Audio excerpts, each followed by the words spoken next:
Welcome to School of PE podcast. I'm your host, Chris Miller, and I'm so glad that you could join me this week. We are going to discuss topics about FE, PE, and SC, and we're also going to answer questions that will help students prepare for their exams. Let's get started.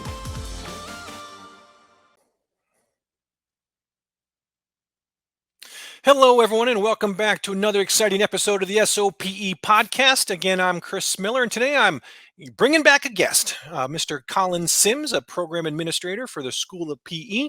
So let's welcome him back and let's get ourselves started. So, Collin, welcome back. Thanks for joining me again. Not a problem, Chris. Thanks for having me back. My pleasure. It's always a good time when you're in town. All right. So today we're going to talk about some of the learning innovations from School of PE. School of PE has always been a leader in exam review courses, and one of the things that they pride themselves on is staying ahead of technology.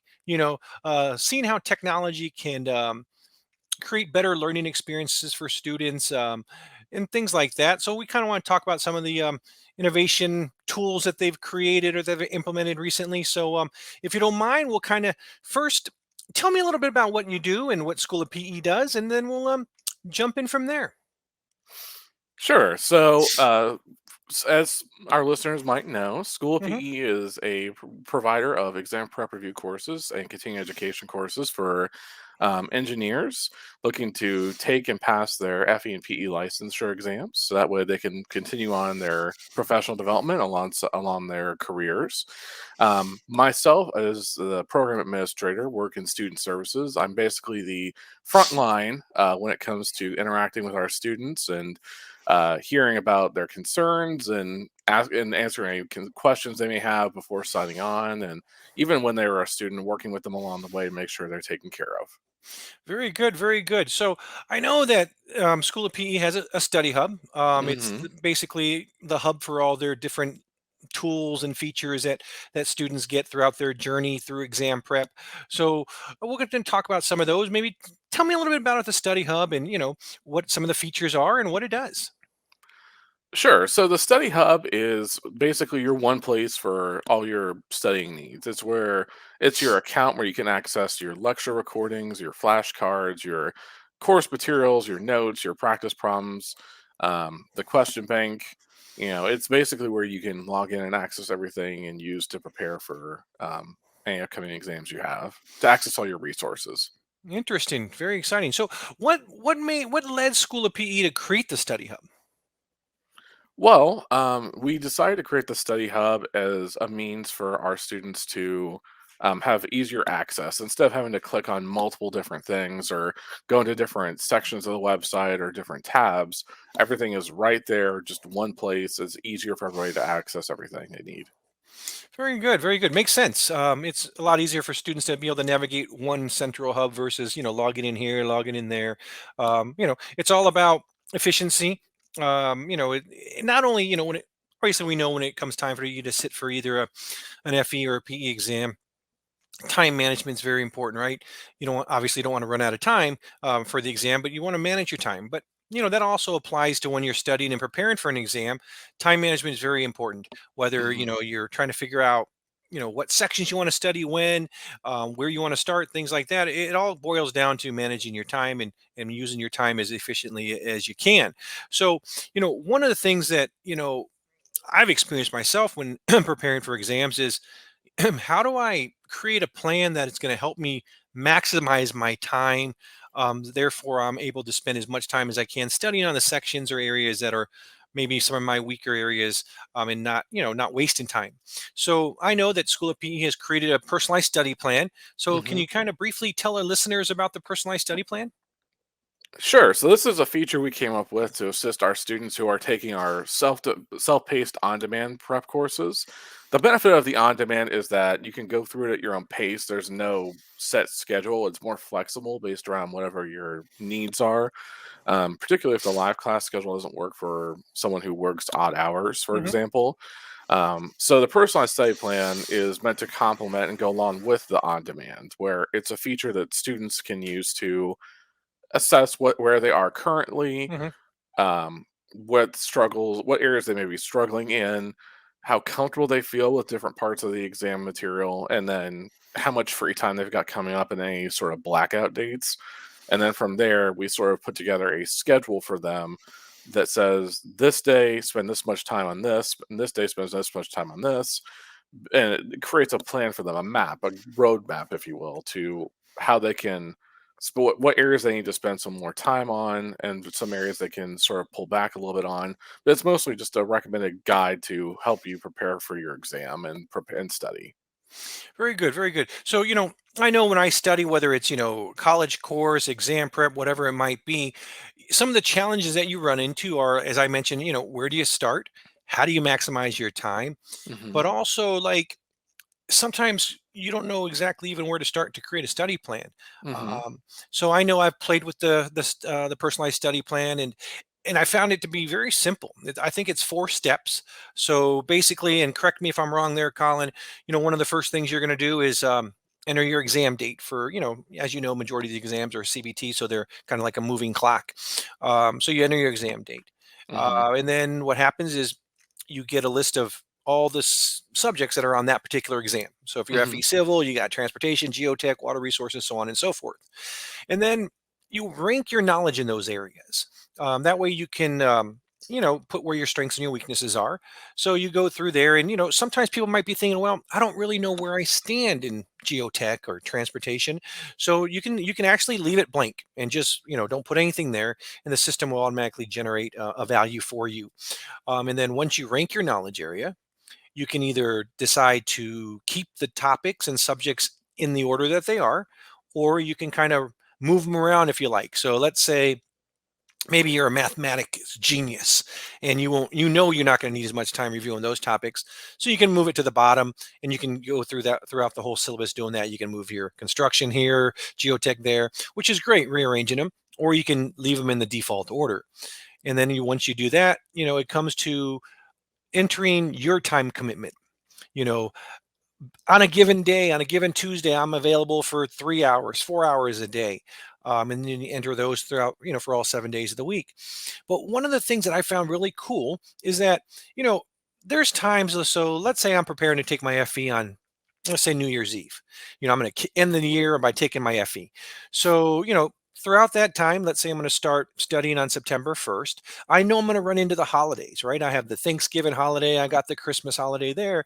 So, a lot of times people are like, well, how do I account for that? Well, great thing is the personalized study plan from School of PE allows you to enter blackout dates, Hmm. or maybe your kids have soccer every Saturday, soccer practice every Thursday. You can actually black those days out. And so that way they're not calculated into the study plan. So once you do that, the next step is it's pretty simple. you know Refresh time is basically it's a time that you can enter to where you can go back and go over the topics that you've already covered. Maybe after 25% of the course you want to spend X number of hours refreshing or rehashing what you just covered.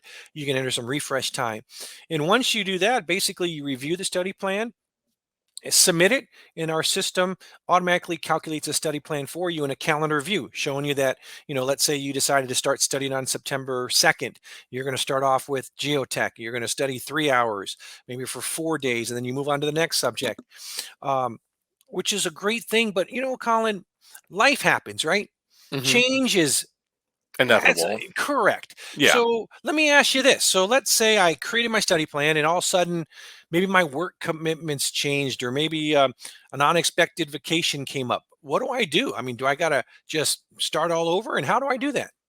You don't have to start all over, Chris. That's one of the coolest things about the plan is that we're aware that, as you mentioned, certain things come up, the inevitable monkey wrench into the plan, if you will. Right. So with the plan, there is the ability to go ahead and edit it as you go along. So if you need to add some more blackout dates or you have a schedule change, you can account for that by making some additional changes to your exam or to your personalized study plan as you go along.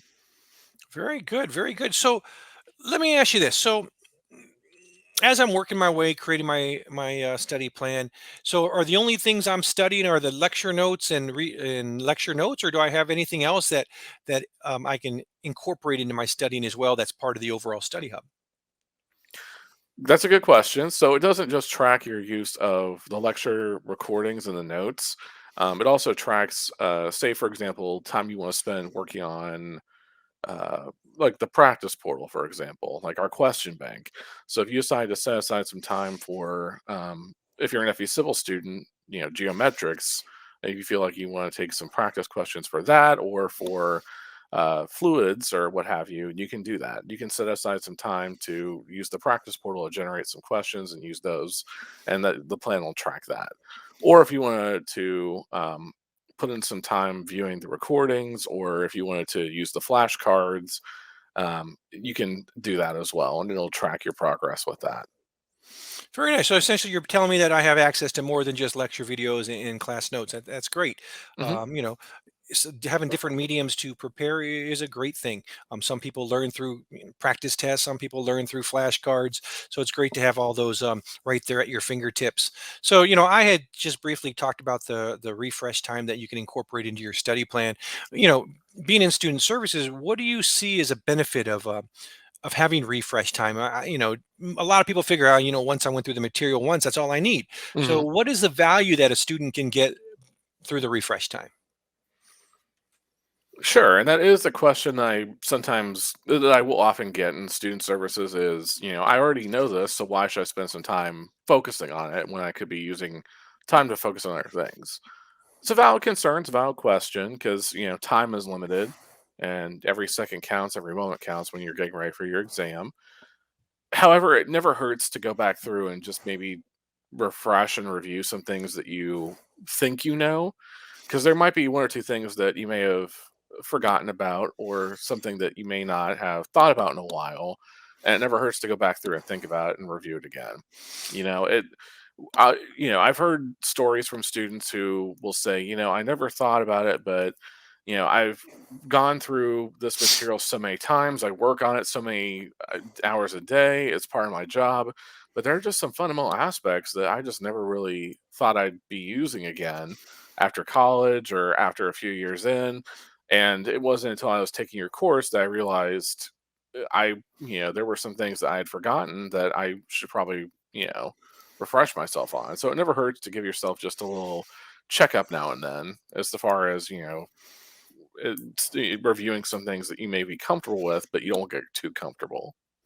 Very good. No, and I agree with you, Colin. Sometimes just reviewing things that you went over, you might find things that maybe you misunderstood the first time or you Right. didn't really grasp the first time. So, no, I think that's important to add into the study plan, and it's a great feature of the study plan that allows you to enter refresh time into your overall calculation. I think one of the other great things about it is that it is dynamic. You had mentioned that you can either blow it all up and start over again, or you can just simply edit your study plan to adjust for any of those changes that happen to pop up. So how does it help keep track, or not keep track, but how does it help students keep on track, stay on track, I guess is what I'm searching for.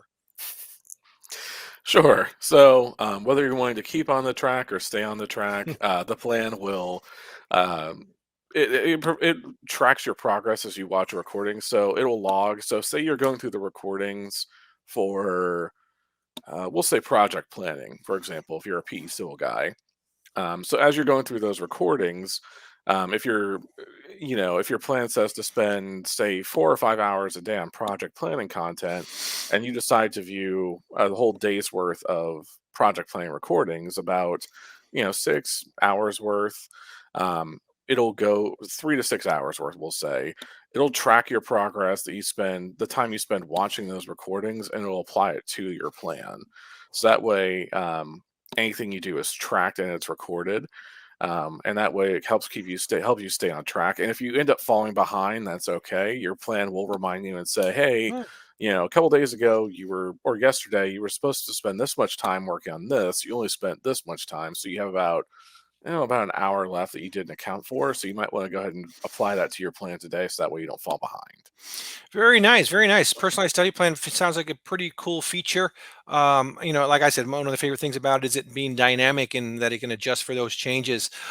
So also I wanted to talk about we talked about the Study Hub briefly at the beginning of the podcast, but there's got to be an app for the Study Hub. So I know there's a Study Hub app. So, why would I even want to download the app? What are the benefits of a student using the Study Hub app? Sure. So, In regards to that, the app is great for on-demand students who want to use say, the personalized study plan, or they want to use their flashcards, or they want to use any of the numerous course features and contents that we provide, but they are wanting to access it all from one place. Say you're pulling up your phone. I don't know about you, but myself and I know people in my family for the most part, and most of the people I know have our phone apps locked to where you can put in your fingerprint and it will open up automatically. So it's a matter of ease and convenience as opposed to having to log into a browser, connect to the internet. Like the whole point of the study plan, we wanted to make sure things were as easy and convenient for our students to prepare as possible to eliminate any possible stress. And that's the point of the app as well, is to make sure it's all in one place for students to be able to access all their content. All right. So with the app, am I able to do everything that I could from a desktop? I could watch my recordings. I can annotate on the notes. Access the ebooks for the courses that have the ebooks. I can do all that from the app. Um, yes, you can. Yes, you can access it all from the app. Very nice. Very nice. So I can do my flashcards. I can do my practice portal. Can I also submit questions to instructors through the app, or do I have to go back and log into the system or to a desktop or a laptop? You can do it through the app. Very nice, very nice. So I know you've kind of touched on the Practice Portal Pro, but as I mentioned here a few moments ago, a lot of students as they're studying for an exam, whether they're studying through a review course or they're just studying on their own, practice tests and quizzes are essential. A lot of students like to use it as a gauge of how well they're progressing through their studies. So can you kind of talk about the Practice Portal Pro a little bit? Sure. So the Practice Portal Pro is our question bank and quiz simulator. And it's great for students who maybe want to spend some more time. They want to have some more practice questions to help them apply the knowledge they're learning throughout the course. So as you know, and as you know, most of our listeners probably know, reading about something and reviewing and learning it in a class is great, but you want to have some practical experience applying it as well. And that's where the practice portal really comes in and why it benefits. Um, because you're not just memorizing the materials like formulas, you're needing to use them in a real world applicable situation. And you can use that as far as subject matter quizzes, like they're specific to a certain topic. You can generate your own quiz from the number of questions to what topics you want to use to the number of questions and the level of difficulty. You can do a practice exam that would simulate the actual exam where it's timed, and you're given this many questions to do in that amount of time, and it's meant to replicate that experience. So that way you're testing yourself in an environment that's similar to what you'll eventually go through. Very nice. So I've had a chance to, play with the Practice Portal Pro, and I found a lot of great things about it. One is, like, to mention is, let's say I'm an FE civil student, and there's some subjects that I know that I struggle with. I can build quizzes based on just those subjects. Maybe it's construction, transportation, and maybe hydraulics and hydrology are two, three topics that are difficult for me. So I can just do quizzes on that. I can, select the difficulty level or level difficulty, which is pretty cool. Um, but one of the things that I found really interesting is the ability that, if you, and this applies for any exam that has an NCS reference handbook, is that you can actually upload your copy of the reference handbook into the practice portal to where you'll have, I think half the screen shows the reference handbook and then half the screen will show the exam questions. So that kind of gives you a true feel of how it is during the exam. Thought that was pretty cool. The practice tests are nice in the sense that, whether it's an FE, it's 110 questions, PE, you have the 80 questions. 6 hours for the FE, so you get that true time management experience. Um, but what I've always told students, and I think is very important, is that I know that it's hard to allocate whether it's 6 hours or 8 hours, depending on which exam you're sitting for. It's hard to allocate that block of time. But I tell students it's essential to at least be able to do so at least one time, because you're right, that will allow you to incorporate or experience the same environment in the sense that you would in the exam. Like I would take in only the materials that you're allowed to for an open book exam. Hmm. Bring your references, set the clock, take the breaks that you would normally take during the actual exam. So that is one of the, the great things about Practice Portal Pro is it allows you to do three different things: build your own exam, take the actual practice test, or take subject-based only subjects or exams. Maybe you just want to take a mathematics exam or probability and statistics exam. So there's multiple features that allow you to do different things to help you prepare for the exam. So I think the practice portal is pretty cool. I know School of PE is always looking to stay ahead of technology to see how they can incorporate them into their courses and into their other products. One of the features that I've found pretty cool over the last couple of years that I know it's new to School of PE is the AR features in the books. So, Hmm. Colin, tell me a little bit about these AR features. I'm glad you asked, Chris. So, with the books, one of the things that we're very proud about is the IR, which is augmented reality, that we've incorporated into the books to make it more dynamic. So you don't just get the book as it is; we add content over time. Um, and some of those content codes are what you do is you download the app through your phone, the Total AR app through your phone. You get the codes in your book. You can scan them with the app, and they'll give you what depending upon which code you're scanning, a number of features. It could be about the instructor recording. It gives you some more information about the instructor and their background. It could be a recording related to that explains it and goes into more depth into what content is in the chapter. It could be the ability to ask the author a question, things of that nature, things that we've incorporated into the books to help add more content to it over time and to add more value to our students and to anybody using them. Sounds good. I mean, I know, I've used AR, VR, and I've learned that one of the great things about it is it helps explain topics that are difficult to learn from just reading them on paper. Hmm. So I know in the School of PE's PE Civil Breath book, they have the where you can scan the hydrological cycle, the water cycle. Basically, it has that. I know there's flashcards, so there's a lot of great things that you can do with these AR features, and I'm excited to see them in the books. I hope it's a feature that School of PE continues to add into different products. I have had the pleasure of looking at their FE civil exam questions booklet where they are integrating the AR VR as well. And let me kind of explain that to the listeners and viewers here is, you know, when you're solving these questions, it's great to see the solution when you're done, right? You're Hmm. like, oh, okay, here's a solution. Even if it's a step by step solution, yeah, it's nice. But that still might not help me understand how to get to that solution.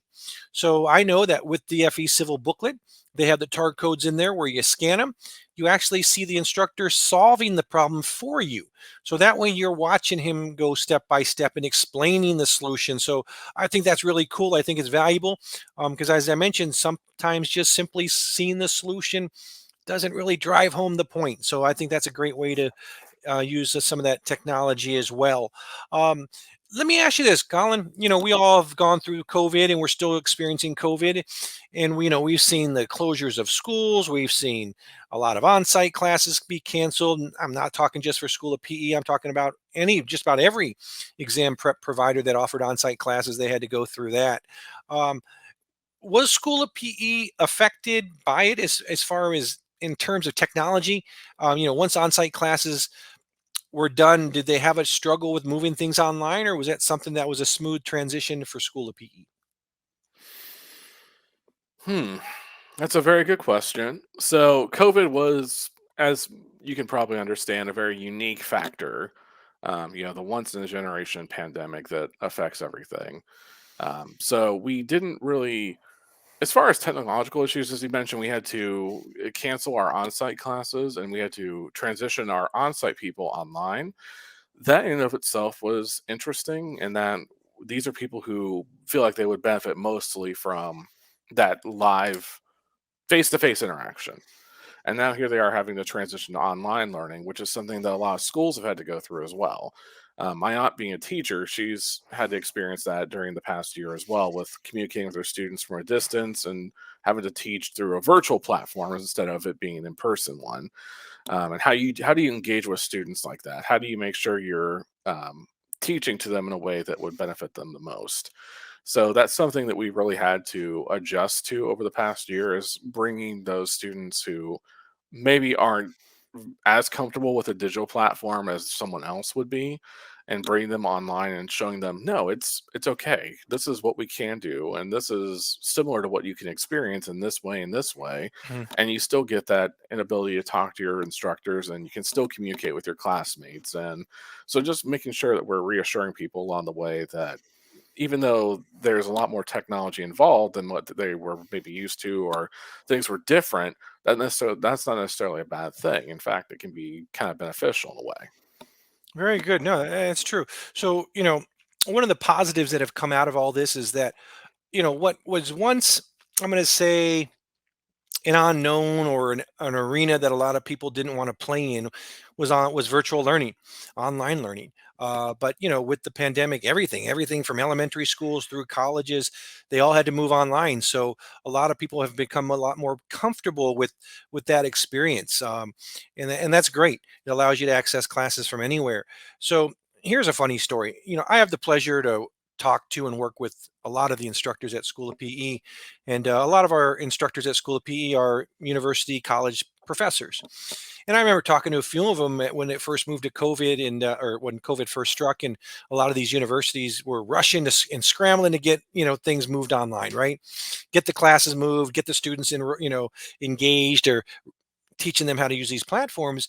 And some of our instructors were actually leading the way for their Hmm. colleges and universities, helping train other professors or other and people how to teach online. I thought that was a pretty cool thing, because after all, they've been teaching for School of PE, a lot of them since the beginning, and we've been running online classes, since 2007. So for a lot of instructors, it was nothing for them to move online. So I thought that was pretty cool. So I know Hmm. our time is coming to an end here today, Colin. So is there any new exciting product or feature that School of PE has up their sleeve that you can discuss, or what's cooking in School of PE? Ooh. Hmm. I'm not sure how much I'm gonna reveal here. How many what surprises? I don't want to spoil any surprises we got coming. But I will say we do have for our PE Power students, we do have a new book that is launching All here right. very soon, and they'll be available. Pre-orders are available on the website, um, and I believe we also have ebook versions as well. They'll be accompanying these physical copies that will be distributed to students. Our new PE Power Live class starting October 18th will start to take advantage of this book. So if you sign up for that class, you'll be utilizing that book. You'll be part of the first batch, the first group of students taking advantage of it. Um, and then, as far as any other courses or features we have coming out in the future, well, Hmm. I think I'd like to leave some of those up for as a mystery for right now for our listeners, but we'll talk about those in the future as they come. Fair enough, Colin. You don't want to let the whole cat out of the bag. PE Power Book is coming out, as you mentioned, pretty soon. That's exciting. I'm excited to see it. I'm excited to see how the students engage with it throughout this upcoming course. So, Colin, again, hey, man, it's always a pleasure having you on here. I'd love to have you back. To everybody else, have a wonderful day. Enjoy the rest of the week, and I'll see you next week. Take care, folks.